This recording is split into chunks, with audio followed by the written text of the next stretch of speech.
नमस्कार, DD news पर आप दो टूक देख रहे हैं। मैं हूं अशोक श्रीवास्तव। भारत की संसद में बीते कुछ सालों में जो हंगामा होता है, शोर शराबा होता है, डिसरप्शन होता है, सदन चलता नहीं, ये सब चीजें देखने के हम आदी हो गए हैं। लेकिन कभी सोचा है कि भारत की संसद में जो तमाम मुद्दे उठते हैं, जिन मुद्दों पर दरअसल डिसरप्शन होता है, जिन मुद्दों पर संसद को चलने नहीं दिया जाता, जिन मुद्दों पर जनता की गाड़ी कमाई जो है वो पानी में बह जाती है क्योंकि संसद चलती नहीं, वो तमाम मुद्दे किसके होते हैं? आप कहेंगे कि वो मुद्दे भारत के होते हैं, आप कहेंगे कि वो मुद्दे जो हैं विपक्ष मुद्दे उठाता है। ये बात ठीक है कि तमाम मुद्दे जो है विपक्ष उठाता है और सरकार को घेरने की कोशिश करता है, और डेमोक्रेसी में ऐसा होना भी चाहिए। विपक्ष के पास पूरा अधिकार है कि वो सरकार को घेरे, तमाम मुद्दे उठाए। लेकिन अगर किसी दिन आपको मालूम पड़े कि विपक्ष जो तमाम मुद्दे उठा रहा था वो दरअसल मुद्दे कहीं और से प्लांट किए जा रहे थे, कहीं और से प्लांट किए जा रहे थे, यानी कि भारत के बाहर बैठी कोई ताकत वो तमाम मुद्दे प्लांट कर रही थी, एक योजना के तहत, एक षड्यंत्र के तहत। और वो षड्यंत्र सीधे सीधे ये है कि भारत जो तेजी से बढ़ रहा है, भारत के बढ़ते कदमों को रोका जाए, तेज गति से भागते भारत के पैरों में बेड़ियां डाल दी जाएं। ये जो मैं कह रहा हूं ये कहानी नहीं है, बल्कि जिस तरह के तथ्य पिछले 2-3 दिनों में सामने आए हैं, ये कहानी अब हकीकत लगती है। और ये जो कहानी है इसके पात्र भारत की विपक्ष तो है ही, भारत में विपक्ष के नेता राहुल गांधी तो हैं ही, लेकिन वो ये पात्र हैं जो दिखते हैं। कुछ पात्र ऐसे हैं जो भारत के बाहर हैं, जो दिखते नहीं हैं, इनविजिबल हैं। लेकिन अब वो तमाम इनविजिबल जो पात्र हैं, उनके चेहरों से एक एक करके नकाब उतरने लगा है। और वो नकाब दरअसल एक इन्वेस्टिगेटिव रिपोर्ट है, एक फ्रेंच मीडिया ऑर्गेनाइजेशन है मीडिया पार्ट, उसकी एक पूरी रिपोर्ट से निकली है। इस मीडिया पार्ट के बारे में आपने भले ही ना सुना हो, लेकिन OCCRP के बारे में आपने जरूर सुना होगा। Organise crime and corruption media reports project, माफ कीजिएगा, OCCRP, organise crime and corruption report project. OCCPR के बारे में आपने जरूर सुना होगा, क्योंकि ये OCCPR ही है जिसकी तमाम रिपोर्ट्स आने के बाद भारत की संसद में हंगामा, हल्ला हुआ, भारत की संसद को ठप किया गया। OCCRP की जो भी रिपोर्ट आती है, कांग्रेस और राहुल गांधी उस मुद्दे पर तुरंत प्रेस कॉन्फ्रेंस करते हैं, और यह रिपोर्ट की टाइमिंग भी बड़ी गजब की है। ये OCCPR की जितनी रिपोर्ट पिछले कुछ सालों में आई हैं, चाहे वो पेगासस की रिपोर्ट हो, हिंडनबर्ग की रिपोर्ट हो, या इसके अलावा अडानी के मसले पर रिपोर्ट हो, ये तमाम रिपोर्ट की टाइमिंग भी बड़ी गजब की है। ये सभी रिपोर्ट्स भारत में तब आते हैं जब भारत में संसद का सत्र शुरू होने वाला होता है। और जैसे ये मीडिया रिपोर्ट्स आते हैं, सिलसिलेवार तरीके से पहले कांग्रेस और कांग्रेस का इकोसिस्टम इसको सोशल मीडिया पर हवा बनाता है। उसके बाद संसद में इस मुद्दे पर हंगामा किया जाता है, प्रेस कॉन्फ्रेंस की जाती है और संसद ठप कर दी जाती है। लेकिन अब मीडिया पार्ट ने जो खुलासा किया है, वो खुलासा अपने आप में बेहद चौंकाने वाला है। दरअसल ये जो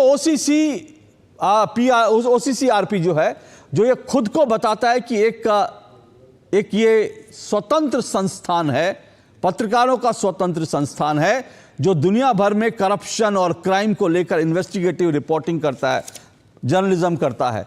अब इस OCCPR के बारे में जो जानकारी आई है, वो जानकारी ये है कि ये संस्था का फंडिंग जो है, इस संस्था की फंडिंग सीधा अमेरिका और डीप स्टेट, अमेरिका के डीप स्टेट और साथ साथ जॉर्ज सोरोस से होती है। अब आप कल्पना कीजिए कि ये जो पूरा का पूरा ऑर्गेनाइजेशन है, ये और कुछ नहीं बल्कि अमेरिका के जो अंतर्राष्ट्रीय हित हैं, रणनीतिक हित हैं, उन हितों को सुरक्षित रखने की तरह से ये पूरा ऑर्गेनाइजेशन काम करता है। और किसका हित ये सुरक्षित रखने के लिए काम करता है? ये दरअसल जॉर्ज सोरोस जैसे लोगों के हित सुरक्षित रखने के लिए काम करते हैं। और जॉर्ज सोरोस का हित क्या है? जॉर्ज सोरोस का एक ही हित है कि दुनिया में जो भी राष्ट्रवादी सरकार हो उसको किसी भी हालत में सत्ता से बेदखल करना। ये वही जॉर्ज सोरोस है जिसने खुलकर ऐलान किया था कि वो भारत के अंदर सरकार बदलने के लिए, नरेंद्र मोदी को सत्ता से हटाने के लिए अपनी तिजोरी खोल देगा, और इसने तिजोरी खोल भी दी।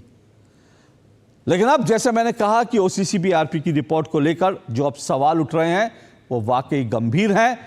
अगर इसकी ये जो OCCRP जो है, अगर इसकी फंडिंग पूरी तरह से अमेरिका और जॉर्ज सोरोस कर रहे हैं तो सवाल यह है कि ये एक स्वतंत्र निकाय तो नहीं है। और अगर स्वतंत्र निकाय नहीं है तो फिर सवाल ये उठेंगे कि ये जो रिपोर्ट लेकर आते हैं उसके पीछे इसकी क्या मंशा है, और उन रिपोर्ट्स को कांग्रेस क्यों लगातार उठाती है, और क्यों एक माहौल बनाया जाता है कि जो उस रिपोर्ट में लिखा है वही रिपोर्ट दुनिया का सबसे बड़ा सच है। दो टूक में आज हम इसी पर चर्चा करेंगे, क्योंकि जैसा मैंने कहा कि मीडियापार्ट की जो रिपोर्ट है वो वास्तव में चौंकाने वाली है। और अगर एक संस्था जो खुद को स्वतंत्र मीडिया ऑर्गेनाइजेशन कहता है, उसकी फंडिंग अगर अमेरिका के डीप स्टेट से हो रही है, अमेरिका से हो रही है, जॉर्ज सोरोस से हो रही है, तो बहुत सारे सवाल उठते हैं। आज उन सवालों पर दो टूक चर्चा करेंगे, क्योंकि ये तमाम मुद्दे मीडियापार्ट की रिपोर्ट आने के बाद संसद में भी आज इस मुद्दे पर खूब धमक सुनाई दी। आज बीजेपी की तरफ से इस मसले को लेकर जो है वो आक्रामक रुख अख्तियार किया गया। बीजेपी ने सीधा सीधा कांग्रेस और राहुल गांधी पर जोरदार हमला किया, संसद में भी, संसद के बाहर भी। कांग्रेस फिलहाल डिफेंसिव मोड में है, हालांकि कांग्रेस जो है इस पूरे मसले का जवाब देने की भरसक कोशिश कर रही है। देखिए आज क्या कुछ इस मसले पर कहा सुना गया, उसके बाद अपने मेहमानों के साथ आज दो टूक इसी मुद्दे पर।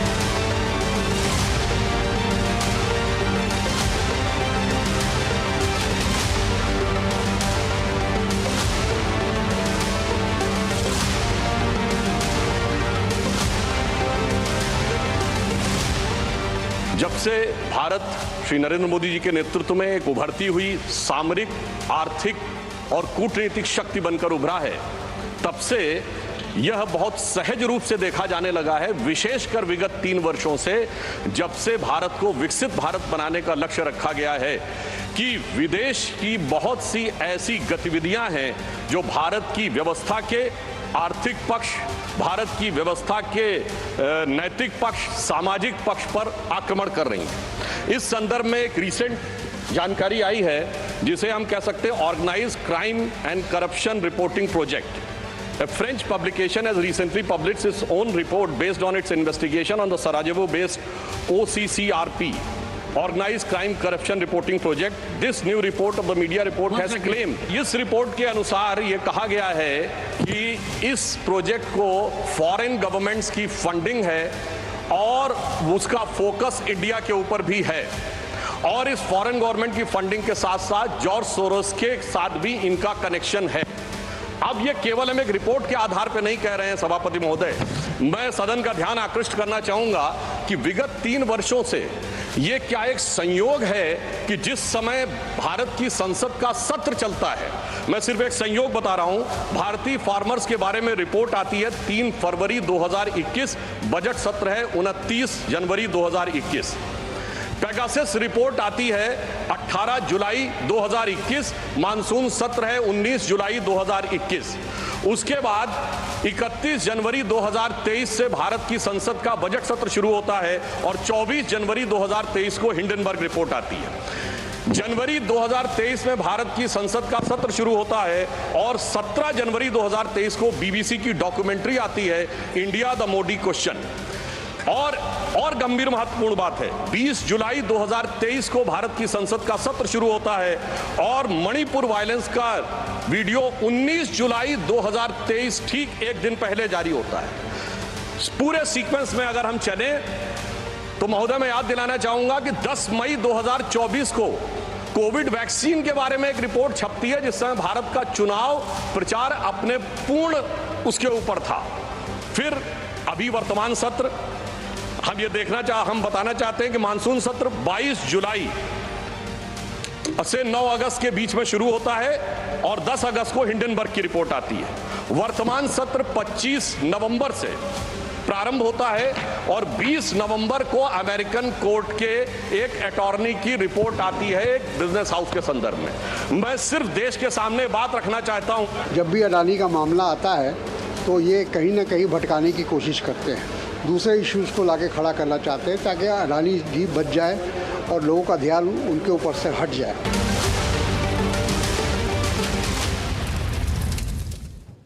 तो जैसे बीजेपी ने मीडिया पार्ट की रिपोर्ट को उठाया और ओसीसीआरपी पर जो है सीधे सीधे एक विदेशी संस्थान पर जब सवाल उठाए, तो कांग्रेस की ओर से रटा रटा एक जवाब आया कि जब कभी अडानी की बात आती है तो अडानी को छुपाने के लिए जो है इस तरह से डाइवर्ट करने के लिए ये इस तरह की राजनीति की जाती है। लेकिन सवाल यह है कि ये ओसीसीआरपी जो है जुलाई 2023 से लेकर अब तक इसने सिर्फ अडानी के मुद्दे पर कम से कम 7 रिपोर्ट्स दी हैं।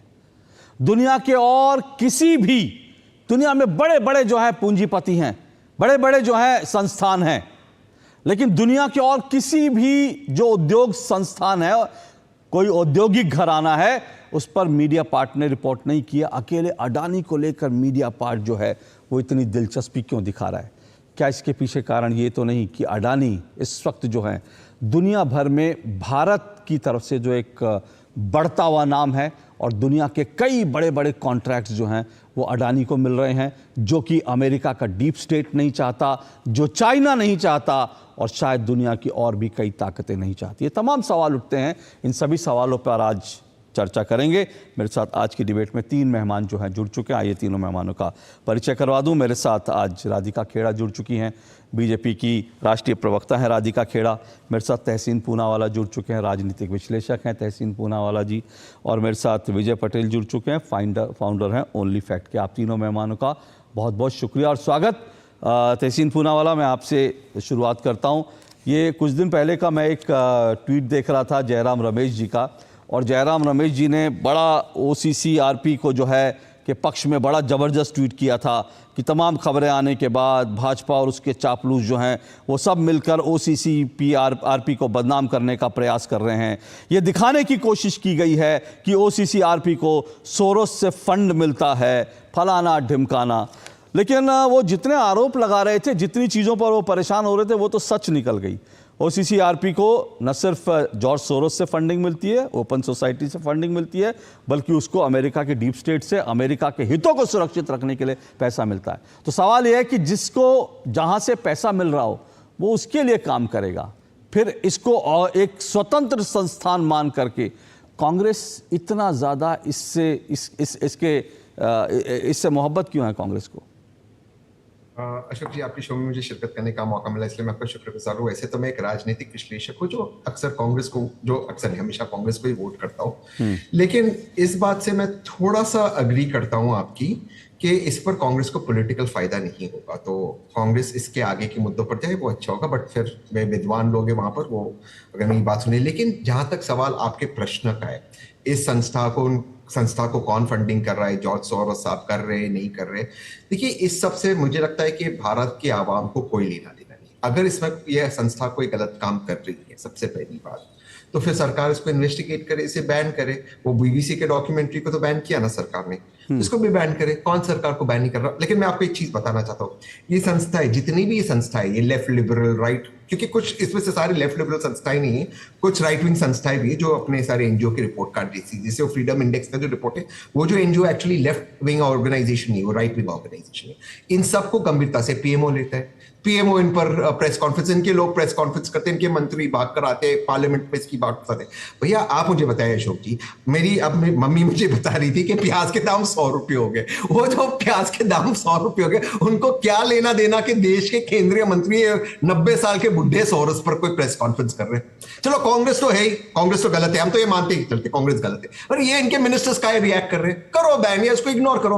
अब 90% भारत के लोगों ने सोरस का नाम नहीं सुना होगा, और अगर वो जैसे बैंक ऑफ इंग्लैंड में कोई खतरनाक काम किया, अगर सोरस ऐसे काम कर रहा है तो फिर या तो प्रधानमंत्री उसका ध्यान रखे, या तो हम अपने आप को सिक्योर करें, या तो कोई कार्रवाई करे, या तो फिर रिजाइन करे। अब हर चीज में तो विक्टिम कार्ड चलेगा नहीं। संभल में पाकिस्तान की गोली क्यों आई? अखिलेश यादव और राहुल गांधी रिस्पॉन्सिबल। 90 साल के बुढ़ा भारत के फाइनेंस को वो करेगा, तो आप का निर्मला सीतारमण जी क्या कर रही है? भैया आप कीजिए ना, आप हो ना फाइनेंस मिनिस्टर। और जहां तक उस उद्योगपति का सवाल है, माननीय प्रधानमंत्री ने उस उद्योगपति को अटैक किया था चुनाव के दौरान, काटा के ट्रक भर भर के पैसे कांग्रेस को भेज रहे, तो माननीय प्रधानमंत्री जी ने कहा था, तो प्रधानमंत्री उन पर कार्रवाई करे, नहीं करना तो ना करे, प्रधानमंत्री जी इसको देखे, और कोई व्यक्ति क्या करेगा? हम तो कह रहे प्याज के दाम 100 रुपए, और कांग्रेस ही समझे तो थोड़े सी सीटें बढ़ जाएगी कांग्रेस की। ठीक है, लेकिन आपने जो है मतलब आपका थोड़ा सा फैक्चुअली करेक्ट कर दूं, 100 रुपए प्याज के दाम नहीं है। आपको अगर चाहिए तो मैं आपको 60 रुपए किलो में आपको घर बैठकर मैं आपको 60 और 100 में करा तो सकता हूँ। मतलब 50-60 रुपए में किलो प्याज है। मतलब ज्यादा मुझे लगता है बड़ा चढ़ा के लोगों को डराना नहीं चाहिए। 50 से 60 रुपए किलो जो है अभी थोड़ा, फिर भी वो भी ज्यादा है मुझे लगता है थोड़ा। मैं उस घर से आता हूँ जो हम प्याज खाते नहीं है, मैं उस घर से आता हूँ। चलिए वो तो फिर आपको प्याज के दाम की चिंता नहीं होनी चाहिए, लेकिन मैं प्याज खाता हूँ, इसलिए आपको प्याज के सही दाम बता रहा हूँ। मैं इन्फ्लेशन की बात कर रहा हूँ। हाँ नहीं वो ठीक है, मैंने आपसे कहा इन्फ्लेशन पर बात होनी चाहिए, जरूर होनी चाहिए, उसमें मुझे कोई एतराज नहीं। लेकिन देखिए आपने कहा बिल्कुल ठीक है, 90 साल का जो है वो व्यक्ति जो है उसके लिए वो कुछ कर रहा है, उससे क्यों चिंता होनी चाहिए? चिंता पता है 90 साल के व्यक्ति की नहीं होती, चिंता वो 55-56 साल के उस युवा की होती है जो अचानक से विदेश दौरों पर जाता है और गायब हो जाता है, और उसके बाद खबर यह आती है कि कभी OCCPRP, कभी अमेरिका के डीप स्टेट, कभी जॉर्ज सोरोस के जो चट्टे बट्टे हैं, तो पता चलता है कि 54-55 साल का 56 साल का जो युवा है, चिर युवा, वो जो है जॉर्ज सोरोस के उन चट्टों बट्टों से जब मिलता है, चिंता उस बात की होती है, चिंता उस बात की होती है कि रहस्यमय विदेश यात्राएं राहुल गांधी की होती हैं, कभी उज्बेकिस्तान जाते हैं, कभी लंदन जाते हैं, कभी अमेरिका जाते हैं, और अचानक से जो है उसके बाद उनकी तस्वीरें आती हैं, उनके कार्यक्रम आते हैं, और जॉर्ज सोरोस के चट्टे बट्टे अमेरिकी डीप स्टेट जो हैं उनके तमाम कार्यक्रम आयोजित कर रहे होते हैं। चिंता उस बात से होती है। आपने जो कहा कि सरकार क्या नहीं कर रहे हो, क्या सरकार कार्रवाई क्यों नहीं करे, वो बिल्कुल आपका वैलिड सवाल है, और राधिका जी से सवाल पूछूंगा। लेकिन कांग्रेस से भी ये पूछना चाहिए कि भाई ऐसी क्या सत्ता की जो है, ऐसी क्या लालच है कि आपको अगर जनता ठुकरा रही है तो आप जॉर्ज सोरोस की गोदी में जाकर बैठ जा रहे हो, आप जॉर्ज सोरोस का एजेंडा लेकर आ रहे हो, आप भारत को जो है भारत को घेरने की कोशिश कर रहे हो, भारत के उद्योगपतियों को घेरने की कोशिश कर रहे हो, जिनको लेकर ऐसे मुद्दों पर जिनको लेकर तहसीन पूनावाला तक मानते हैं कि इससे कोई फायदा नहीं होगा, लेकिन कुछ तो फायदा हो रहा होगा। सवाल तो मैं ये उठा रहा हूं कि कुछ तो फायदा हो रहा होगा कांग्रेस को। अगर कांग्रेस लगातार चुनाव हारने के बाद भी जॉर्ज सोरोस का एजेंडा, अमेरिकी डीप स्टेट का एजेंडा भारत में बार बार उठा रही है, तो फिर इसकी पड़ताल तो होनी चाहिए कि कांग्रेस को आखिर कौन सा फायदा हो रहा है, राहुल गांधी को कौन सा फायदा हो रहा है। यह मुझे लगता है ये भी जांच का पड़ताल का विषय है। लेकिन राधिका जी, लेकिन मेरा एक सवाल है इसमें, चलिए मान लेते कांग्रेस गलत काम करी, तो पीएमओ का रिएक्ट, मैं तो कह रहा हूं, मैं राधिका जी से पूछ रहा हूं, आज पार्लियामेंट में क्यों उठाना था इस बात को? क्यों नहीं उठाना चाहिए? देश को जानना चाहिए। नहीं, तहसीन जी सुनिए, तहसीन जी सुनिए। अब एक रिपोर्ट आई इनकी कि फ्रीडम इंडेक्स में भारत अफगानिस्तान से नीचे, इस पे सारे मिनिस्टर्स रिएक्ट कर रहे। कौन बोल रहा? कोई भी सेन आदमी इसको सीरियसली लेगा, गंभीरता से लेगा। ये लोग ही रिएक्ट करते क्योंकि इनको डाइवर्ट करना है सरकार ही। मैं बता रहा हूं सरकार फेल है। तहसीन जी ये जो आपकी सलाह है, मुझे लगता है सलाह सरकार को भी समझ लीजिए। फ्रीडम इंडेक्स, ये तो अभी तो हम देख रहे हैं ना, बांग्लादेश, उसके बाद साउथ कोरिया जिसकी डेमोक्रेसी भारत से अच्छी बताई जा रही थी, आज साउथ कोरिया में क्या हो रहा है हम देख रहे हैं। तो मुझे लगता है ये तमाम इंडेक्स, आपकी इस बात से सहमत हूं, ये दुनिया भर के जो फ्रीडम इंडेक्स और ये जो दुनिया भर के इंडेक्स आते हैं ना, हंगर इंडेक्स, ये जो आता है कि भाई हैप्पीनेस इंडेक्स, ये सब फर्जी इंडेक्स होते हैं। दुनिया को समझना चाहिए, ये सब एक एजेंडा के तहत आते हैं, और मुझे लगता है, मैं आपकी बात से सहमत हूं, सरकार को इसको तवज्जो नहीं देनी चाहिए। लेकिन फिर मैं कह रहा हूं कि सरकार तवज्जो क्यों दे रही है, सरकार जांच, ये मैं सवाल राधिका जी से पूछूंगा। राधिका खेड़ा जी, सवाल ये कि भाई ये सब जो चीजें हो रही हैं, इसको लेकर के भाई एक्शन तो ठीक है, मैं कह रहा हूं कि सब जांच का विषय है। राहुल गांधी की विदेश यात्राएं, राहुल गांधी का उन लोगों से मिलना, जॉर्ज सोरोस और OCCRP का जो इस तरह से एजेंडा सेटिंग करना, लेकिन इसको लेकर जांच कौन करेगा, एक्शन कौन लेगा? वो तो सरकार करेगी ना, आप लोग करेंगे। अब तहसीन भाई ने प्याज की चर्चा करी यहाँ पे, प्याज नहीं खाते। चलिए, बहुत सारी चीजें हैं जो हम नहीं करते, लेकिन हमें पता होता है क्या है क्या नहीं है। हम भी सांसद नहीं है, पर संसद में क्या हो रहा है हमें भी पता है। तो प्याज बहुत इजीली अवेलेबल है तहसीन भाई। आप इतने सारे आजकल ऑनलाइन प्लेटफॉर्म्स हैं, उसी में 54-55 रुपीज का मिल रहा है, तो आप बाहर जाके लेंगे तो और सस्ता मिलेगा। खैर, मुद्दे पे वापस आते हैं। जॉर्ज सोरोस जो खुलेआम मोदी जी की सरकार को, भारतीय जनता पार्टी की सरकार को गिराने की बात करते हैं, उनकी फंडिंग से चलने वाला OCCRP भारत को कमजोर करना और बदनाम करने का एजेंडा चला रहा है। ये एजेंडा राहुल गांधी और कांग्रेस के जरिए पूरे देश में घुसपैठ करने की कोशिश कर रहा है। जब जब सोरेस और OCCRP भारत पर हमला करते हैं, राहुल गांधी उनके सबसे बड़े प्रवक्ता बन जाते हैं। और आजकल तो जैसा आपने ये भी बताया, जयराम रमेश जी तो पहले से ट्वीट कर रहे हैं, ये भी रिसेंटली नहीं है, वो 3-4 साल से उनके फेवर में ट्वीट कर रहे हैं। और राहुल गांधी, जैसे मैंने कहा, उनके सबसे बड़े प्रवक्ता बन जाते हैं। अब चाहे वैक्सीन को लेकर सवाल उठाना हो, जब हम देश के लोगों को सुरक्षा देने की बात कर रहे हैं, विदेशों में वैक्सीन भेज रहे हैं, तो उस बात पे सवाल उठाया जाता है। पेगासस का फर्जी मामला हो, तब उनके कहने पे सवाल उठाया जाता है। नेशनल हेराल्ड में खुद को क्लीन चिट देनी हो, तब भी उठाया जाता है। तो जो ये बात हो रही थी कि उनका एजेंडा क्या है, एक तो ये भी है क्योंकि उनको खुद को क्लीन चिट देनी है और नेशनल हेराल्ड को वो केस में उनको क्लीन चिट मिल रही होती है, इसलिए एक वो रीजन है। लेकिन मेरा ये मानना है कि ये कोई सहयोग नहीं है, ये एक सुनियोजित साजिश है। और राहुल गांधी हर उस विदेशी मंच पर जिस पे जाकर भारत का विरोध करते हैं, जहां देश के बाहर जाके भारत का गौरव बढ़ाया जाना चाहिए, वो बाहर जाके देश को बदनाम करने की साजिश रखते हैं। और आज समझ आ रहा है कि वो क्यों करी जाती है। वो कठपुतली किसकी है? अपने सोरेस मामा है, चाचा है, ये तहसीन भाई ज्यादा बेहतर बताएंगे कि उनके क्या लगते हैं, पर क्यों उनकी कठपुतली बने बैठे हैं और बने बैठे हैं, ये भी सब समझ आ रहा है। और ये हमने ये भी देखा, जैसे आप बता रहे थे उनके चट्टे बट्टे की चर्चा कर रहे थे, एक आदमी है जो उनकी सारी मीटिंग सेट कराते हैं, जिनको पार्टी से निकाला भी गया था क्योंकि उन्होंने हिंदुस्तानियों को चीनी और अरबियों से कंपेयर कर दिया था, हिंदुस्तानियों के रंग और चेहरे की बनावट के ऊपर कमेंट किया था। तो वो एक आदमी नहीं है, वो राहुल जी के राजनीतिक गुरु बताए जाते हैं। अब हुए तो हुए, हुआ तो हुआ वाले साहब हैं, उनको पार्टी से निकाल दिया, उनको पद से हटा दिया जाता है। जैसे ही चुनाव खत्म होते हैं वापस आ जाए, क्योंकि सोरेस नाराज हो गए होंगे ना। बीच की कड़ी तो वही है, क्योंकि सारी विदेशी दौरों के सारे सैम पिट्रोडा साहब ही है जो सारी मीटिंग सेट कराते हैं। तहसीन जी भी बिल्कुल अच्छे से जानते हैं, इसलिए उनको नाराज नहीं किया जा सका। देखिए, लगता है सोरेस साहब का फोन आ गया था कि कैसे तुमने मेरे आदमी को हटाया, तुम्हारा और मेरा लिंक वही है, वापस इसीलिए उसको पदोन्नत कर दिया गया। अब देखिए, अब सवाल ये है कि ये कह रहे हैं कि हम कार्रवाई क्यों नहीं करते। अब बिल्कुल कार्रवाई करी जाएगी तहसीन भाई, फिक्र मत कीजिएगा। बिल्कुल अंदर तक जाया जाएगा कि क्यों राहुल गांधी उनका पपेट बन के काम कर रहे हैं और क्या उनको लाभ मिल रहे हैं। और जैसे हम उस बात पर भी बिल्कुल हमारी नजर है और उसके ऊपर भी पूरी इन्वेस्टिगेशन हो रही है कि कैसे ड्यूअल सिटीजनशिप है राहुल गांधी की, उस पर भी, इस पे भी पूरा लिखा जाएगा कि क्या है, क्यों बांग्लादेश की जो पूर्व प्रधानमंत्री थी जो जेल में थी, उनके बेटे के साथ मिलकर लंदन में क्या साजिश रची गई, क्यों ये बार बार म्यांमार जाते हैं जिसका पता नहीं चलता कि राहुल गांधी होके आए हैं, कहां वो जाते हैं भी अपनी पुलिस को बताते नहीं। ये कई बार हमने देखा है कि जब वो एसपीजी प्रोटेक्टिव भी थे तो एसपीजी को बिना बताए जाते थे, अपने साथ लेकर नहीं जाते थे, फिर हु हल्ला करेंगे कांग्रेस के प्रवक्ता और कार्यकर्ता कि एसपीजी हटा दी थी, उनको तो एसपीजी की जरूरत नहीं है, इसलिए बिना एसपीजी को बताए जाते थे। तो लेकिन ये सारी कड़ियां मैच हो रही है। लेकिन बहुत दुख की बात जो है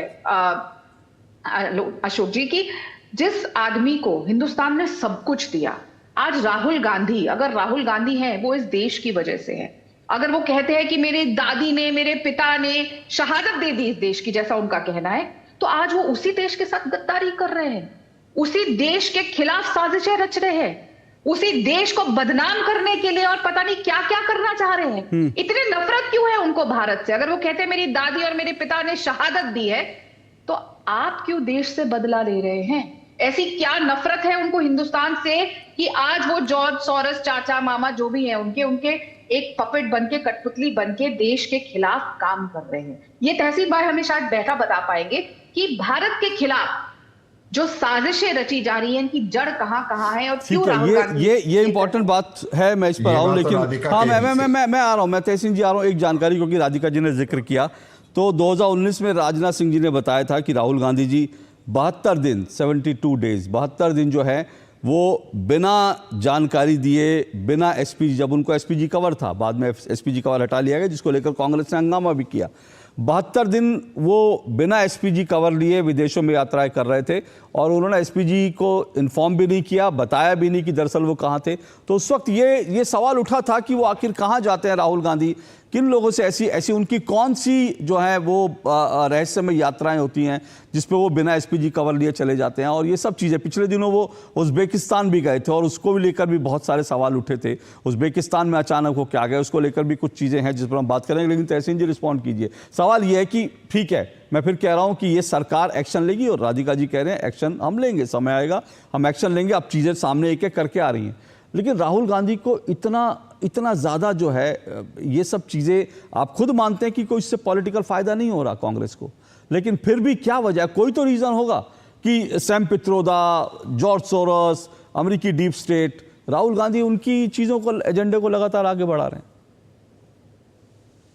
देखिए अशोक जी, मैं नहीं जानता अमेरिकन डीप स्टेट क्या है, लेकिन अगर कोई ऐसे अमेरिकन डीप स्टेट हो तो माननीय प्रधानमंत्री जी के रिश्ते बहुत अच्छे जो बाइडेन साहब से भी और डोनाल्ड ट्रंप साहब से भी।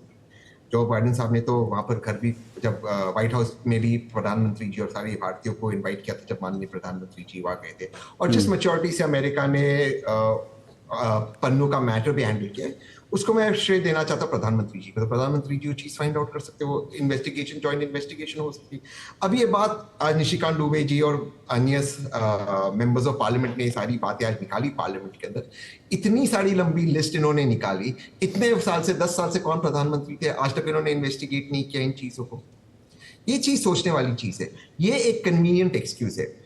अभी राधिका ने आपके शो पे क्या कह, शायद राहुल गांधी जी की डुअल सिटीजनशिप है, ब्रिटिश सिटीजनशिप है। ये बात मैंने भाजपा के कई नेताओं की बात से भी सुनी। अब इंग्लैंड से हमारे बहुत अच्छे संबंध है, वहां की सिटीजनशिप रजिस्टर भी है, वहां पे सिटीजनशिप का डेटाबेस होता है। तो आप भी जानते हैं अशोक जी और राधिका जी भी जानती है, 1 सेकंड में पता चलेगा। अब आप सोचिए कि जो हमारा मुल्क इतना टेक्नोलॉजिकली एडवांस्ड है कि वो मार्स पर और चांद के दक्षिण भाग पे सैटेलाइट भेज सकता, वो एक कंप्यूटर पर नहीं चेक कर सकता इंग्लैंड के अंदर कि राहुल गांधी की डुअल सिटीजनशिप है या नहीं। माननीय राजनाथ सिंह जी ने 2019 में कहा, मैं नहीं पता 72 दिन राहुल गांधी जी कहाँ गए, पासपोर्ट पे तो लिखा होगा। क्या वो तो गए तो भारतीय एयरपोर्ट से, कहीं और से तो नहीं गए, वो आपको पता नहीं चलेगा। जिस सरकार की इंटेलिजेंस इतनी कम हो, इंटेलिजेंस पर्सनली मत लेना, मैं पर्सनल इंटेलिजेंस के इंटेलिजेंस फेलियर की बात कर रहा हूं, तभी तो संभल में पाकिस्तान के बुलेट्स आ जाते हैं। मैं दोबारा से कह रहा हूं, राधिका जी सही कह रही है, वो तहसीन जी ही इसको सुधार सकते हैं। तहसीन जी जिस दिन सत्ता में आएंगे सुधारेंगे। अभी जो लोग सत्ता में है वो सत्ता में होने के काबिल ही नहीं है, उनको बाहर जाना चाहिए। बोलिए राधिका जी।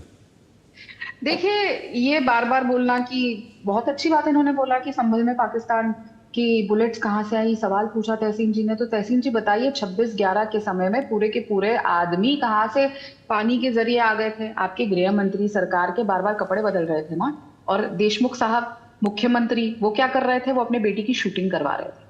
तो मेरे को, अब जैसा मैं आपको हमेशा कहती हूँ, मैं बात खोलूंगी तो बहुत दूर तलक जाएगी। मैं समझ सकती हूँ आपकी पीड़ा, आप एक ऐसे आदमी को डिफेंड करने आते हैं जिसको डिफेंड कर ही नहीं सकते। और रही बात की उनकी ड्यूअल सिटीजनशिप की, उसका जवाब हम कोर्ट में देंगे, होम मिनिस्ट्री को जवाब देना है, वो आपको समझ आ जाएगा क्या है। उस पर इन्वेस्टिगेशन हो रही है, कोर्ट में गया था केस, अगर उसके ऊपर चर्चा हो रही है और कोर्ट ने उस केस को एक्सेप्ट किया तो उसमें कुछ ना कुछ तो मिला होगा।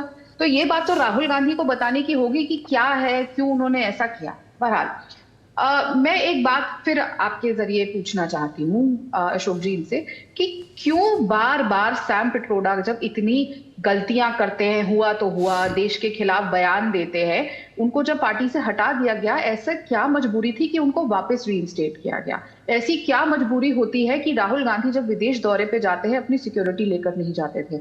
ऐसी क्या मजबूरी है कि राहुल गांधी को हर थोड़े दिन में बाहर जाना पड़ता है? हमारे देश में बहुत जगह है, हमको स्कीइंग का शौक है, अब तो जम्मू कश्मीर जा सकते हैं, स्कीइंग लेकर गए थे परिवार को। हमारे देश में बहुत जगह है घूमने की, राहुल गांधी जी को ट्रैवल ब्लॉगिंग का बहुत शौक है, बहुत सुंदर सुंदर जगह है, कश्मीर से कन्याकुमारी, ईस्ट से लेकर वेस्ट तक, जहां जाएंगे जो चीजें वो बाहर जाके कर सकते हैं वो यहाँ भी अवेलेबल है, और ज्यादा खूबसूरत जगह है। छत्तीसगढ़ जाइए, नाइग्रा फॉल्स को टक्कर देने के लिए चित्रकूट फॉल्स है। जैसे मैंने कहा, कश्मीर में पूरे परिवार स्कीइंग कर रहा है, अब तो वहां पे भी डर नहीं है, वो रात को आइसक्रीम भी खा सकते हैं लाल चौक में। तो ये बार बार जो छुप के भारत से बाहर जाते हैं हर कुछ दिन में, वो ऐसी क्या मीटिंग्स होती है, ऐसी क्या वो सीक्रेट मीटिंग थी जिया मैडम के बेटे के साथ बांग्लादेश में जो इतनी चीजें हो रही हैं वो उनको लंदन में छुप के क्यों मिलते हैं? खुलेआम मिलिए, फोटो डालिए हर जगह। आजकल तो सोशल मीडिया का जमाना है। राहुल जी की टीम तो मुझे लगता है एक लाइन में इसका एक लाइन ये बात तो राधिका ने बिल्कुल सही की कि हमारे यहाँ देश वाकई बहुत खूबसूरत है, कहीं पर भी जा सकते। मेरी प्रॉब्लम दो है, एक तो राहुल गांधी को डिफेंड करना मेरी प्रॉब्लम है, राधिका के साथ लड़ना। राधिका बेस्ट स्पोक्स पर्सन में से गिनी जाती है भाजपा की, और दुख है कि कांग्रेस में वो अब नहीं है, पर खुश है जहाँ है। लेकिन ये बात सही है, राहुल गांधी जी कहां पर भी जा सकते, लेकिन संभल नहीं जा सकते, मणिपुर नहीं जा सकते, और दुर्भाग्य की बात है वहां पे माननीय प्रधानमंत्री जी नहीं जा सकते। चलिए, मुझे लगता है थोड़ा सा विषयांतर, मैं रोक रहा हूं दोनों को, क्योंकि विषयांतर वो कहां जाएं कहां ना जाएं, भारत में जाएं बाहर जाएं, संभल कश्मीर, मुझे लगता है थोड़ा सा विषयांतर में हम ना जाएं। राहुल गांधी कहीं भी जाएं, इससे किसी को तकलीफ नहीं होनी चाहिए, भारत में जाएं, भारत के बाहर जाएं, लेकिन छुप कर ना जाएं। और दूसरी बात है कि जब वो कहीं जाते हैं, वो भारत में विपक्ष के नेता हैं, जब वो कहीं भारत के बाहर जाते हैं तो कम से कम भारत विरोधी जो गठबंधन है उनसे ना मिले, उनके साथ जो है वो नज़र ना आए। तो मुझे लगता है इतना पर्याप्त होना चाहिए। लेकिन एक बात कही, मैं इससे पहले आगे बढ़ूं, तहसीन जी ने कहा कि अमेरिका की डीप स्टेट है क्या। देखिए, अमेरिका की डीप स्टेट जो है ना, अमेरिका में एक स्टेट है और एक डीप स्टेट है, इसको समझना ज़रूरी है। जो स्टेट है उसके साथ कूटनीतिक रिश्ते भारत के हैं, अच्छे हैं, लेकिन एक डीप स्टेट है जो अंदर ही अंदर कुछ और ही खेल खेलता है। इस वक्त हम बांग्लादेश में जो कुछ देख रहे हैं, दुनिया इस बात को समझ रही है। बांग्लादेश में किस तरह से मोहम्मद यूनुस को पहले जो है उनको नोबेल शांति पुरस्कार दिया गया, अमेरिका में सम्मानित किया गया। सम्मानित करने के बाद उनकी तस्वीरें किन किन लोगों के साथ हैं आप अच्छी तरह से देख सकते हैं। उनकी तस्वीरें जो है अमेरिका के पूर्व राष्ट्रपतियों के साथ, और उसके बाद अमेरिका के पूर्व राष्ट्रपति उनको गले लगा रहे हैं, उनको किस कर रहे हैं, और उसके बाद अमेरिका के एक पूर्व राष्ट्रपति के साथ वो एक मंच पर आते हैं जिसमें एक ऐसा शख्स भी मौजूद है जिसको बांग्लादेश में सत्ता की जो तख्ता पलट हुआ उसका श्रेय दिया जा रहा था कि इसने तख्ता पलट कर दिया। एक चुनी हुई सरकार को किस तरह से बांग्लादेश में तख्ता पलट कर दिया, ये डीप स्टेट का काम है। और डीप स्टेट अब कर क्या रहा है, अब वहां पर हिंदुओं का नरसंहार हो रहा है, हिंदुओं को वहां मारा जा रहा है, उसको लगभग एक पूरी तरह से कट्टर इस्लामी मुल्क बना दिया है। ये डीप स्टेट का काम है। लेकिन हम कहेंगे बांग्लादेश में है, ये डीप स्टेट भारत में भी एक्टिव है, क्योंकि यही डीप स्टेट जब नागरिकता संशोधन कानून आया था तब भारत में भी वही करने की कोशिश कर रहा था। यही डीप स्टेट जब कृषि कानूनों के खिलाफ आंदोलन शुरू हुआ तब यही कोशिश कर रहा था। यही डीप स्टेट के जो है कई जो पिट्ठू हैं वो पिछले कई दिनों से लगातार ये बयान दे रहे थे कि भारत में भी बांग्लादेश जैसा होना चाहिए, भारत में भी प्रधानमंत्री जो है उसको भगाएंगे। ये डीप स्टेट जो है ना बहुत खतरनाक है। आप अमेरिका की स्टेट के साथ रिश्ते रख सकते हैं, लेकिन डीप स्टेट के साथ रिश्ते जो हैं वो सरकारें नहीं रख सकती। लेकिन राहुल गांधी के डीप स्टेट के साथ रिश्तों को लेकर सवाल उठ रहे हैं। विजय पटेल क्या कहेंगे, ये डीप स्टेट का खेल, मुझे लगता है आपने तो इस पर बहुत रिसर्च की, आपसे बेहतर कौन समझता है? जी अशोक सर, डीप स्टेट जैसे पूछ रहे थे तहसीन भाई क्या होता है, तो मैं बेसिकली शॉर्ट में समझाता हूँ कि कुछ फैमिलीज है, जैसे अभी अदानी का नाम आता है, जैसे दुनिया भर में जिसकी नाम की चर्चा नहीं होती, जैसे रॉकफेलर फैमिली है, रोथस्चाइल्ड फैमिली है, डुपॉन्ट फैमिली है, तो ये आज से नहीं 200-300 साल से पूरी दुनिया में राज कर रही है। राज फाइनेंशियली कहिए या तो जो भी मोनोपोलीज होती है गोल्ड पे, उस तरह से। तो अभी के हालात में सबसे बड़ा डीप स्टेट का कोई हाथ है तो फोर्ड फाउंडेशन है, जो इंडिया में भी काम कर रहा है, और रॉकफेलर फाउंडेशन है। तो मैं आपको एक कैरेक्टर के बारे में बताता हूँ। विजय महाजन, बहुत कम लोगों ने नाम सुना होगा, राहुल गांधी के चीफ एडवाइजर हैं। विजय महाजन, हाँ विजय महाजन, ठीक है। वो 1984 से फोर्ड फाउंडेशन के एक दूसरे पदाधिकारी है दीप जोशी, उनके साथ उन्होंने एक एनजीओ बनाया था प्रधान, उसमें बहुत सारा फंड आया। वो तब से काम कर रहे हैं, और काम किस क्षेत्र में कर रहे हैं, माइक्रो फाइनेंस और ये कृषि में। तो ये माइक्रो फाइनेंस जो चीज है, आप देखेंगे बांग्लादेश में जो भी सत्ता परिवर्तन हुआ, जो डीप स्टेट ने करवाया, मोहम्मद यूनुस, ये उनके दोस्त भी है विजय महाजन। और ये फोर्ड फाउंडेशन के एनुअल रिपोर्ट में बकायदा लिखा हुआ है, दोनों को क्रेडिट दी गई है कि कैसे फोर्ड फाउंडेशन ने इन दोनों लोगों को बनाया। अभी ये जो विजय महाजन है, आपको जान के हैरानी होगी कि गांधी फैमिली का जो पर्सनल एनजीओ है राजीव गांधी फाउंडेशन, उनके सीईओ भी हैं। और यही विजय महाजन जो है वो अभी जो पीआर यात्रा हुई राहुल गांधी की, उनके मास्टरमाइंड भारत जोड़ो अभियान, उनके अंडर में हुआ भारत जोड़ो अभियान।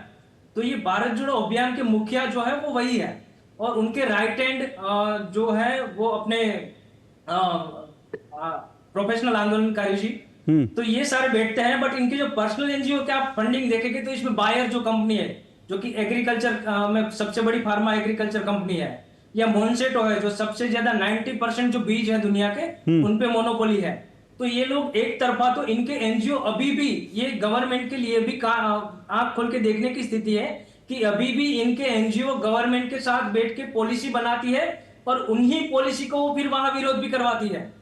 तो एक साइकोलॉजिकल तरीके से पूरा खेल जो चलता है कि लोगों से विरोध भी करवाए, पॉलिसी भी बनवाए और उनका ही काम चले।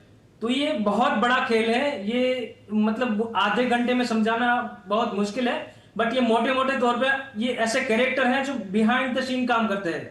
जैसे मैंने आपको अभी एक बताया, वैसे बहुत सारे कैरेक्टर है। लेकिन जो आपने जो एनजीओ की बात की ना, तो मैं ये भी बता दूं, एक एनजीओ सैम पित्रोदा साहब की भी है, और सैम पित्रोदा साहब की एनजीओ को भी वही फंडिंग करते हैं जो ओसीसीआरपी को फंडिंग, रॉकफेलर फाउंडेशन, यूएसएड, ये सेम नाम आपको हर जगह मिल जाएंगे। तो ये ग्रुप ऑफ पीपल है, उन लोगों ने एक बहुत अच्छी तरकीब अपनाई है कि 20 लोगों के अलग अलग नाम यूज करेंगे, बट उनको हैंडल करने वाला भी एक अलग एनजीओ होता है जो ये डिसाइड करता है कि ये 20 एनजीओ की फंडिंग किन किन को मिलेगी।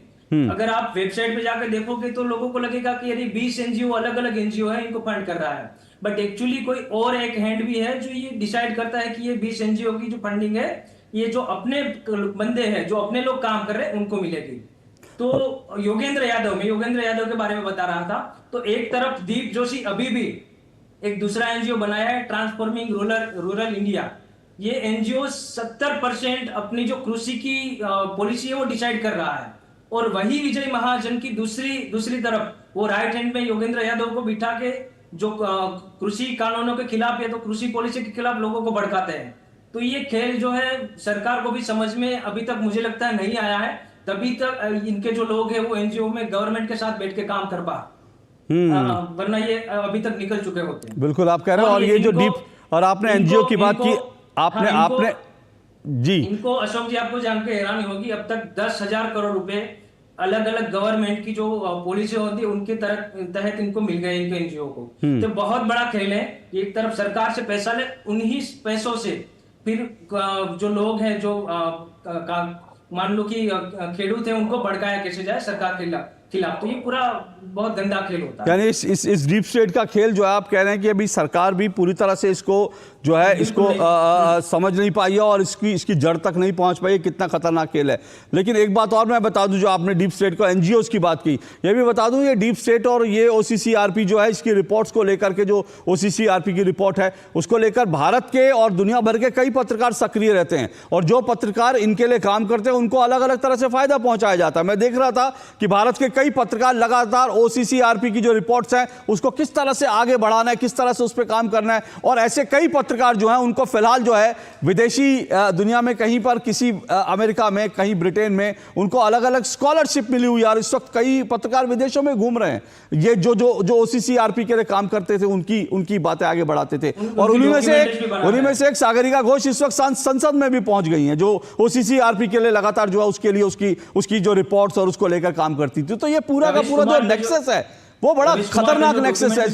हाँ, रवीश कुमार पे जो डॉक्यूमेंट्री बनी थी थोड़े टाइम पहले, उसको भी फोर्ड फाउंडेशन ने ही पैसा लगाया है। फोर्ड फाउंडेशन ने पैसा लगाया, अवार्ड मिला है रिपोर्टर्स विदाउट बॉर्डर, उनकी भी आप देखो कि फंडिंग कौन कर रहा है, तो Ford foundation, open society foundation, Rockefeller foundation, same people आपको हर जगह मिल जाएंगे। मगर ये चीजें जब हम बताते हैं तो इसको जो लेफ्ट लिबरल है वो इसको कॉन्स्पिरेसी थियरी बता देते हैं कि भाई ये तो थियरीज है, इसको प्रूव नहीं कर सकते आप। बट प्रूव इसलिए नहीं कर सकते कि ये बिहाइंड द सीन काम करते हैं, इनकी सीक्रेट सोसाइटीज होती है जो ओपन में काम नहीं करती है, इसके लिए आप डायरेक्टली इसको प्रूव नहीं कर सकते। जाहिर सी बात है, ओपन में काम नहीं करती, अलग अलग तरह से करती है, लेकिन सरकार के पास आखिर कोई तो जरिया होगा जैसे इनको एक्सपोज करने का या इनके ऊपर एक्शन लेने का। आऊंगा इस पर एक छोटा सा मुझे ब्रेक लेना, ब्रेक के बाद जारी रहेगा ये दो टूक, क्योंकि जो बड़े खुलासे हुए हैं आज संसद से लेकर सड़क तक जो चर्चा हो रही है उसी पर हम चर्चा कर रहे हैं, और इस पर जो है लगातार हम डिबेट करते रहेंगे इस छोटे से ब्रेक के बाद। आपके घर के खाने में रेस्टोरेंट जैसा स्वाद ले आए MDH का शाही पनीर मसाला। पनीर को क्या मस्त बना डाला।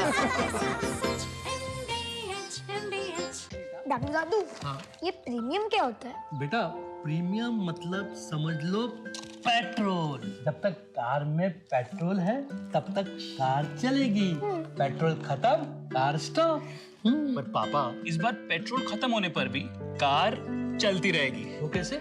LIC के जीवन लाभ में प्रीमियम पेमेंट हो जाए स्टॉप, पर पॉलिसी के फायदे चलते रहते हैं। मतलब अब लाइफ की गाड़ी चलेगी नॉन स्टॉप। LIC हर पल आपके साथ। अरे क्या हो गया, पूरा का पूरा गांव यहाँ आ गया। भैया इसी हाथ से चारा खिलाते हो, तभी तो आपके गाय भैंसों की ब्याज सबसे ज्यादा है। पगले, ये चमत्कार इस हाथ का नहीं, हाथ में जो कपिला पशु आहार है उसका है, जो पशुओं की सेहत अच्छी रखता है और ब्याज भी बढ़ाता है। कपिला, देश का नंबर 1 पशु आहार। एक ऐसा तबका जो रिटायरमेंट के बारे में आज भी बिल्कुल नहीं सोचता, वो है औरतें। औरतें कमा के भी वल्नरेबल हैं। सो एनपीएस एक इक्वालिटी ला रहा है, हम सब एक बराबर प्लेटफॉर्म पे हैं। अपने बेहतर कल को सुनिश्चित करने के लिए एनपीएस जरूरी है। जब धरती चीर कर निकलता है लोहे का पत्थर और मिलता है मोंगिया के जोश से, फिर तपता है, पिघलता है और बनता है फौलाद। अब होता है सरिया सारी खूबियों के साथ। मोंगिया स्टील, मजबूत देश का मजबूत सरिया। जिंदगी की हर छोटी बड़ी जरूरत के लिए आप जो सपने सजाते हैं, बस उसी उम्मीद को तो हम सहारा लगाते हैं। SIP आपकी सेविंग्स को आपकी खातिर काम पर लगाएगी। आज ही अपनी पहली SIP की शुरुआत करें। अधिक जानकारी के लिए अपने वित्तीय सलाहकार से परामर्श करें। LIC म्यूचुअल फंड द्वारा निवेशक शिक्षा की एक पहल। म्यूचुअल फंड निवेश बाजार के जोखिम के अधीन है। योजना से संबंधित सभी दस्तावेजों को ध्यान से पढ़ें। गोल्डी मसाले के 100 ग्राम के स्पेशल पैक्स में फ्रेशनेस लॉक है। ऐसे गोल्डी मसाले जहां जाएं रिश्ते बनाएं।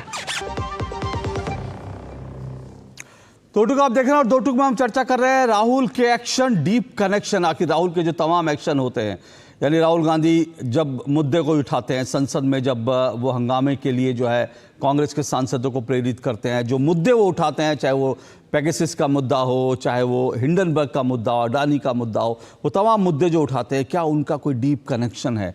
और अगर कनेक्शन है तो किससे है? क्या अमेरिका की डीप स्टेट से कनेक्शन है? क्या जॉर्ज सोरोस से कनेक्शन है? क्योंकि इसको लेकर मीडिया पार्ट, एक फ्रेंच जो एक संस्था है, फ्रेंच इन्वेस्टिगेटिव रिपोर्टिंग करने वाली जो एक संस्था है मीडिया पार्ट, उसने बड़ा खुलासा किया है। उसने सीधा सीधा कहा, OCCRP जो एक संस्था है जो अपने आप को पत्रकारिता के महान उद्देश्यों के लिए काम करने वाली संस्था बताती है, उसके बारे में खुलासा किया है कि उसकी फंडिंग जो है, उसकी 50% से ज़्यादा फंडिंग अमेरिका से होती है, डीप स्टेट से होती है, जॉर्ज सोरोस से होती है। यानी वो अमेरिका के लिए, डीप स्टेट के लिए और जॉर्ज सोरोस के लिए OCCRP काम करती है, और भारत में OCCRP के लिए कांग्रेस पार्टी और राहुल गांधी काम कर रहे हैं। तो इसको लेकर हम सवाल उठा रहे हैं कि आखिर ये रिश्ता क्या कहलाता है। मेरे साथ 3 मेहमान जुड़े हुए हैं। मेरे साथ राधिका खेड़ा बीजेपी की प्रवक्ता हैं, तहसीन पूनावाला राजनीतिक विश्लेषक है, विजय मेरे साथ जुड़े हुए हैं, विजय पटेल जो ओनली फैक्ट के संस्थापक हैं। तो सवाल ये है कि मैं फिर पूछ रहा हूँ तहसीन जी, ठीक है सरकार को अपना काम करना चाहिए और ये पूरा मामला जो है इसमें सरकार की, लेकिन अब क्या ये जबकि ये मीडिया पार्ट की रिपोर्ट सामने आ गई है और ये पता चल गया है कि OCCRP जो है उसको, उसकी फंडिंग कहाँ से होती है, क्या भारत में इसको लेकर के जो लोग इनकी रिपोर्ट्स को लेकर के आधार बनाकर राजनीति कर रहे हैं, क्या आपको लगता है वो बंद होनी चाहिए? मैं बहुत खुश हूँ कि आज आपके शो पे विजय भाई है, उन्होंने इतने डिटेल में सारी चीजें बताई और विजय भाई ने काफी इस पर रिसर्च किया होगा, काफी इनके पास डिटेल रिपोर्ट होगी, तब वो नेशनल टीवी पर कह रहे हैं। अब आप सोचे विजय भाई जैसे व्यक्ति जिनके पास लिमिटेड साधन होगा, वो जब ये रिपोर्ट ला सकती है, तो जो सरकार इतनी पावरफुल सरकार है उसको ये पता ही नहीं डीप स्टेट के बारे में। अभी आप सोचिए, मैं दोबारा से कह रहा हूँ, ये सरकार जाएगी तभी भारत का भला होगा। अब आप देखिए 3 कृषि कानून की बात राधिका ने, एक चीज मैं रोक रहा हूँ, एक चीज रोक रहा हूँ, एक मिनट, हाँ तहसीन जी एक चीज रोक रहा हूँ। आपने कहा ये सरकार जाएगी भारत की, देखिए राजनीतिक रूप से टिप्पणी सही है, लेकिन मैं फिर कह रहा हूँ पब्लिक के पास आज ऑप्शन क्या है? पब्लिक के पास एक ऑप्शन है कि एक सरकार, जैसे अगर मैं विजय भाई और आपकी बात का निचोड़ निकालूं तो पब्लिक के पास एक ऐसी सरकार है जो शायद डीप स्टेट को अनर्थ नहीं कर पा रही है, डीप स्टेट के खेल बंद नहीं कर पा रही है, और ऑप्शन क्या है? ऑप्शन एक ऐसी पार्टी है जो खुद डीप स्टेट का हिस्सा बन गई है।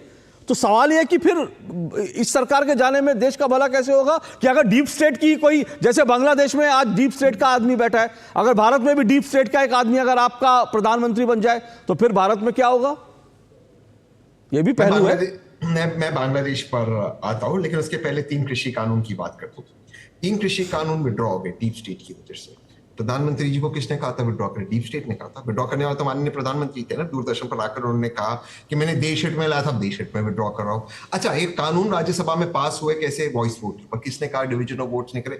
उपराष्ट्रपति चेयरपर्सन राज्यसभा वेंकैया नायडू जी को डीप स्टेट ने कहा कि आप वॉइस वोट पर पास कीजिए। क्यों पास किए वॉइस वोट पर? आप बता देते आपके पास बहुमत थी, आपने वो नहीं बताया।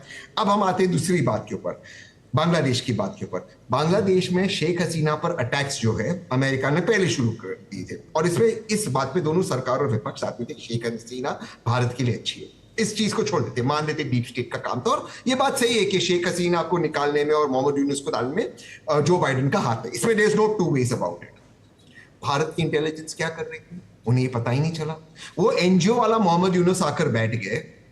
अब आप सोचिए, बार बार आपकी इंटेलिजेंस फेल हो रही है। नेपाल के अंदर उन्होंने भारत का हिस्सा अपनी करेंसी में डाल दिया, रॉ को पता ही नहीं। म्यांमार में आर्मी ने टेक ओवर कर दिया रॉ डेस्क। ये रॉ डेस्क और अजीत दोवल जी कर क्या रहे हैं? मैं जेन्युइनली पूछ रहा हूं। मैं तो विजय भाई और राधिका की हर बात को सही कह रहा हूं, मैं तो कह रहा हूं राहुल गांधी गलत। लेकिन जो इस वक्त वर्तमान में रॉ डेस्क के ऊपर बैठे, नेपाल में रॉ डेस्क फेल होता, म्यांमार में फेल होता, बांग्लादेश में इतने वार्निंग के बाद फेल हो रहे, ये कर क्या रहे रॉ डेस्क? ओके, बंद कीजिए रॉ डेस्क को। ओके, राधिका जी रिस्पॉन्ड कीजिए, फिर विजय जी भी कुछ बोलना चाह रहे हैं। हाँ राधिका जी। क्योंकि रॉ डेस्क विपक्ष पे जासूसी कर रहा है, 72 बार बाहर गए देश के, उनको इसमें पड़ी है। जो उनका काम है वो छोड़ के इस चीज पर पड़ी हुई है उनको। राधिका जी, अच्छा, आप रॉ की बात कर रहे हैं, हमारी इंटेलिजेंस की बात कर रहे हैं। आपको याद होगा अशोक जी, तहसीन जी को पता नहीं कितना याद है या नहीं, क्योंकि ऐसा लग रहा है वो कुछ चीजें भूल जाते हैं। 26/11 यूपी के दौरान हुआ, और जब कांग्रेस की सरकारें थी, हम लोग मार्केट जाने से डरते थे। मैं दिल्ली में रहती हूँ तो दिल्ली की मार्केट की बात करते हैं। लाजपत नगर में कितनी बार बॉम्ब ब्लास्ट हुआ जब आपकी सरकार थी। करोल बाग, पालिका बाजार, कनॉट प्लेस, कहीं पे भी जाने से 10 बार सोचना पड़ता था, डर लगता था। जब सिनेमा हॉल जाते थे, बस में हो या सिनेमा हॉल में हो, पहले ऐड चलता था कि अपनी सीट के नीचे झांक के देखिएगा कि कोई ऐसी अज्ञात वस्तु ना मिले जिससे उसको तुरंत रिपोर्ट करे। आए दिन ऐसी चीजें होती थी, इंसान को डर लगता था। मतलब हम सोच ही नहीं सकते थे टेंशन के मारे कि आज भीड़ वाले जगह पे जा रहे हैं। आज क्या ऐसा हो रहा है? जब से भारतीय जनता पार्टी की सरकार आई, बताइए दिल्ली में कौन सा बॉम्ब ब्लास्ट हो गया जिसमें किसी को नुकसान हो गया हो, या ऐसे हमारे को कोई, हम कहीं भी मार्केट में जाते थे, करोल बाग और ये सबसे बड़ी बड़ी मार्केट है दिल्ली की अशोक जी, वहां पे कंटिन्यूअस पुलिस की वो लाउड स्पीकर पे आवाज चलती थी, ध्यान रखिए कोई भी अज्ञात बैग या वस्तु आपको मिले तो तुरंत पुलिस को बताइएगा। आज क्या आपको कहीं पे भी सुनने को ऐसा मिलता है? इतने बड़े बड़े मॉल्स हैं, इतनी बड़ी बड़ी शानदार बिल्डिंग बन गई है, कहाँ पे ऐसा कुछ हो रहा है? 26/11 हमें याद है, तो क्या हमारी रॉ, हमारी इंटेलिजेंस एजेंसीज कर रही है? वो देश के सामने है। पत्थरबाजी रुक गई है, कश्मीर के बच्चों के हाथ में पेन और कलम आ गया है। आप लोगों ने जो पत्थर पकड़ाने का काम किया था, तो रॉ इंटेलिजेंस हमारी सरकारें क्या कर रही हैं वो देश के सामने है। इसलिए देश प्रगति कर रहा है और मोदी जी तीसरी बार चुने गए। लेकिन आप लोग विपक्ष के तौर पे क्या कर रहे हैं? राहुल गांधी जो सपने देखते हैं इस देश के प्रधानमंत्री बनने के, वो क्या कर रहे हैं? वो जॉर्ज सॉरोस के कठपुतली बन के देश के खिलाफ साजिशें रच रहे हैं। अपने ही देश को खोखला करना चाह रहे हैं, अपने ही देशवासियों से दुश्मनी। वोट मांगने के समय तो बड़ी वजह से आ जाते हैं, पूरा परिवार, गांधी परिवार, जीजा जी, दीदी, भैया, और जब हार जाते हैं तो देश के खिलाफ साजिशें रचते हैं, सॉरोस की कठपुतली बन जाते हैं, भारत को नुकसान पहुंचाना चाहते हैं। क्यों? और ये जो अभी हम सुन रहे थे, जिनका नाम पटेल साहब ने लिया था, वो मिस्टर विजय, वो तो सब जानते हैं कि वो जो है ना, एक अपने आप को हरियाणा में वापस लेकर आए थे, भूपिंदर यादव इनके साथी हैं, उनके साथ मिलके, योगेंद्र यादव जी के साथ मिलके वो भी बहुत सारी चीजें कर रहे हैं। कितनी चीजें कर रहे हैं। नहीं, मैं देखिए, हाँ बोलिए जल्दी। योगेंद्र यादव और उस आदमी ने मिलके कितनी एनजीओ में क्या क्या, कहां से बाहर से पैसा ला रहे हैं, दोनों की साजिशें हैं। इसलिए योगेंद्र यादव ने वापसी कर ली। पहले स्ट्रेटेजिकली बाहर गए कांग्रेस से, पहले कांग्रेस की टीम में थे, बाहर जाते हैं, फिर ऐसा दिखाते हैं कि हम तो खिलाफ है, फिर एकदम से भारत जोड़ो यात्रा के समय पे सबके सब स्टेज पे बैठे होते हैं। ये विजय साहब भी बैठे हुए थे, राहुल गांधी के साथ प्रेस कॉन्फ्रेंस कर रहे हैं कि ये तो जी पब्लिक है, ये आम जनता है, सिविल सोसाइटी है जो साथ जुड़ रही है। लेकिन असलियत में सिविल सोसाइटी के भेष में जो भेड़िए बैठे हुए थे, जो जॉर्ज सॉरोस की कठपुतलियां हैं, वो सब सामने आ रहा है। ओके, विजय पटेल कभी भी छुपती नहीं है। ओके विजय पटेल, एक मिनट रुकिएगा विजय पटेल। बहुत प्रैक्टिकल बात करता हूँ अशोक जी, मैं सारे थ्रेड पढ़ेंगे तो आपको पता होगा। देखिए, दो चीजें, जैसे तहसीन भाई ने बताया कि अगर हम सत्ता में आए, तो ये जब सत्ता में थे तो सारी जो एनएससी बनी हुई थी वो सारे यही लोग थे। दीप जोशी, जैसे मैंने नाम बताया, विजय महाजन के जो पार्टनर थे। तो फोर्ड फाउंडेशन फंडेड जितने भी एनजीओ थे उनके सारे हैंडलर एनएससी में बैठे थे।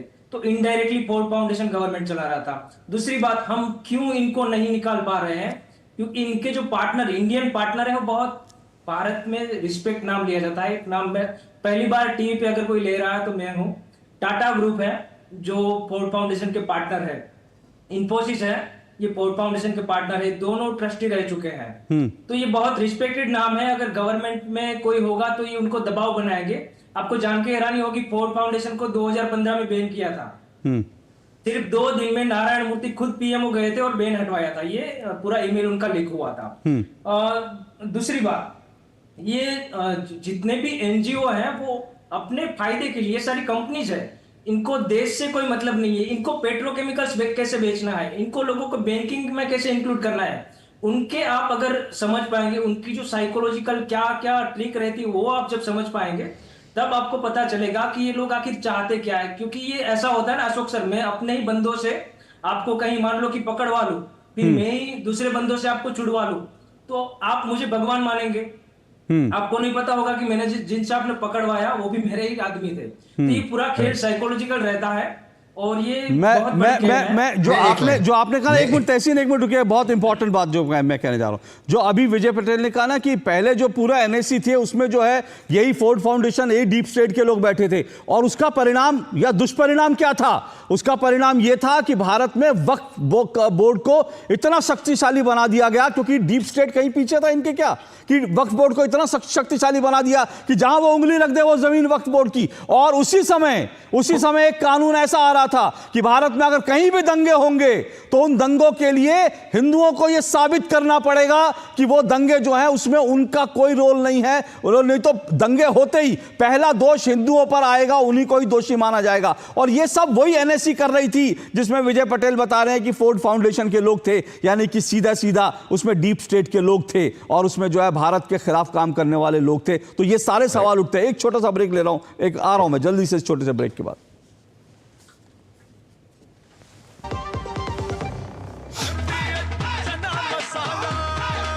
अब छोलिया हो या लोबिया, सफेद चने या काले चने, सब कुछ मजेदार बने।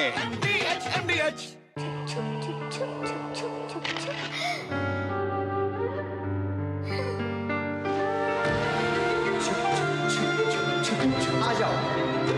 Yes papa. जिंदगी किसी के लिए नहीं रुकती,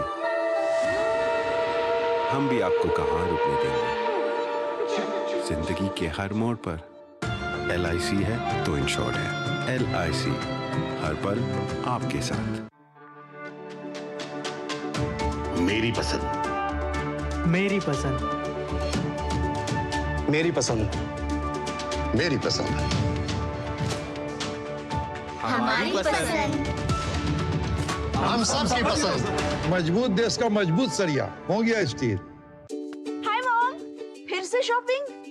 बाबूजी, आपने इसे बिगाड़ के रखा। लिमिट में करो तो कुछ बुरा नहीं होता है। बिना लिमिट शॉपिंग करेगी आपके कार्ड पे ऐड ऑन जो है। मैंने तो कार्ड पे लिमिट सेट कर दिया। अच्छा, इसके फायदे ये हैं कि रिस्क कम हो जाता है और अगर फ्रॉड भी हुआ तो तुरंत बैंक को बोल दीजिए, नुकसान कम। दादू, hey! नेक्स्ट टाइम ये pink dress. You are the limit. Limit तो सेट है।